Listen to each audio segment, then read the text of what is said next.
দর্শক, চান্দিনার হাটে জহির মেম্বারের দাফারে বিশাল বিশাল সাইজের বলদ গরু দেখা যাচ্ছে। তো আমরা গত মিশন নিয়ে হাটে জহির মেম্বারের দাফারে অনেকগুলো বলদ গরু দেখতে পাইছি। হয়তো এর মধ্যে অনেকগুলো বলদ গরু বিক্রি হয়ে গেছে। এই বলদ গরু আছে, আর যারা আপনারা জহির মেম্বার থেকে বলদ গরু কোরবানির জন্য নিতে চান তাহলে অবশ্যই জহির মেম্বারের সাথে যোগাযোগ করবেন। মেম্বার সাহেব, ভাইয়া কয়টা নিয়ে আসছেন আজকে? আজকে গরু আছে 47টা।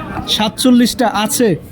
কয়টা বিক্রি করছেন আজকে? বিক্রি হয়েছে বোধ হয় 5 5 10 10 আর 14 প্রায় 16টার মতো বিক্রি হয়েছে। 16টার মতো বিক্রি হয়েছে। জি, জি। এখন দর্শকরা যদি কেউ দেখে নিতে চায় তাহলে অবশ্যই আপনার সাথে যোগাযোগ করলে কি চান্দিনা আসলে রবিবারে চন্ডিমুড়া আর বুধবারে মিশানি, আর না হলে 5 দিন চান্দিনা।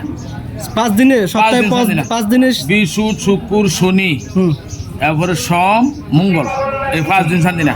আর বাকি রবিবার হচ্ছে চন্ডিমুড়া, বুধবার হচ্ছে মিশানি। দর্শক শুনতে পেলেন, আপনারা সপ্তাহে 5 দিনের চান্দিনায় উনি থাকবে। আপনারা এখান থেকে গরুগুলো নিতে পারবেন যারা নিতে চান বলদ গরু। আর বাকি সপ্তাহে 2 দিন চন্ডিমুড়া হাট এবং মিশানি হাট থেকে আপনারা নিতে পারবেন জহির মেম্বারের দাফার থেকে।